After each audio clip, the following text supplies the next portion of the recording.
লাল শাক কিন্তু দেখতে অনেক সুন্দর, মাশাআল্লাহ।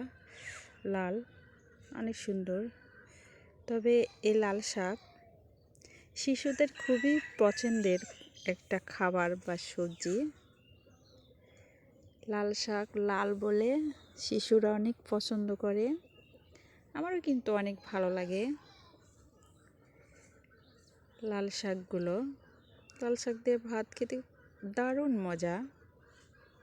লাল শাক বাছা হয়ে গেল, এই তো এক ডালা হয়েছে, কত সুন্দর। লাল শাক আপনারা বেশি বেশি খাবেন। লাল শাকে রক্তশূন্যতা দূর করে, গায়ে রক্ত বাড়ায়, দৃষ্টিশক্তি বাড়ায়। লাল শাক যাদের দৃষ্টিশক্তি কম তারা লাল শাক খায়। লাল শাক খুবই টেস্টি, দেখুন ভাজা হয়ে গেছে, ভিটামিন এ সমৃদ্ধ, তাই বেশি বেশি করে লাল শাক খাবেন। কিডনির জন্যও খুবই উপকারীও। দারুণ মজা খেতে, কি সুস্বাদু।